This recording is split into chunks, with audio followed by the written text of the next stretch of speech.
Let's take a look at what happens in this component when we actually click this submit button.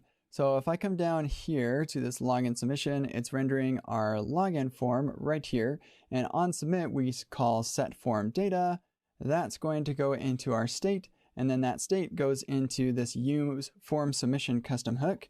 So then we can come up here. And when we get that data, we're going to go into this use effect, which ultimately is going to call window.fetch. And this is the thing that we actually don't want to make a real call to our auth provider endpoint here, because that will make our test slow and potentially flaky. So we are going to mock that out using our mock server.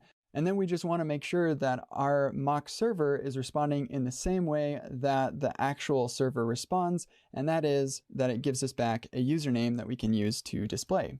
So let's go ahead and make this happen. I'm actually going to put this in my clipboard because we're going to need that for configuring our server for what endpoints to listen for. And we also want to make note that this is a post request that we're making. Okay, great. So let's go ahead and import the tools that we need. I'm going to need to import REST from MSW, and we'll need setup server from MSW node.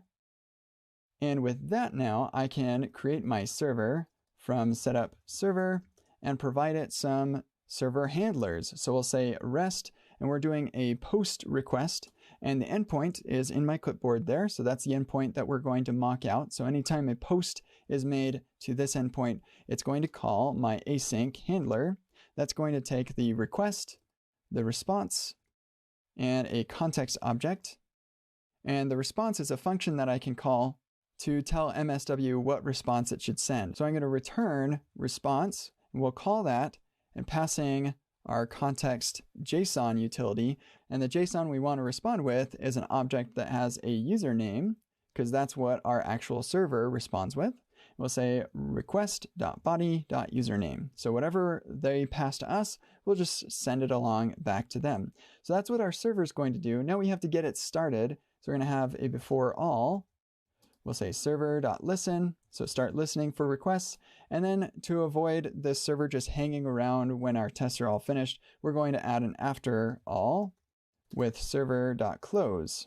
So it's no longer waiting for requests.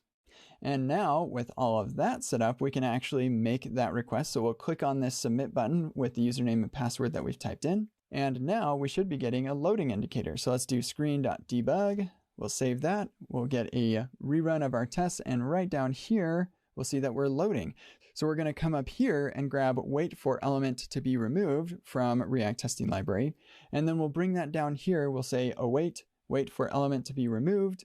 We'll pass this callback function, which it will call periodically to just wait for this to no longer return a loading element. So we'll say screen get by label text loading.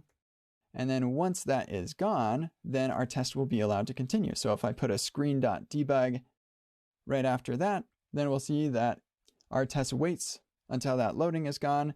And when it is, then it continues and we see the welcome screen for the user. So great, now all we need to do is assert that the screen get by text username to be in the document. And with that, we are set and squared away. Our test is passing, and it's giving us some real confidence. Let's just make sure that we're testing what we think we are by making it fail. So if we remove the username and then save this, we're going to see an error indicating that it wasn't able to find that text. So we are testing what we think we are, and this test is giving us some actual value.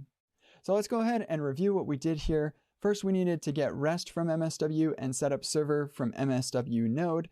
And then we used that to set up our server to intercept any requests that are post request made to this particular URL. And any of those requests will get handed off to our server handler here. And then we went ahead and started the server listening before all the tests started.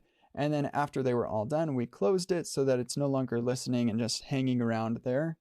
And then in our test, we simply clicked on that submit button. We waited for the loading indicator to go away, and then we verified that the username did show up.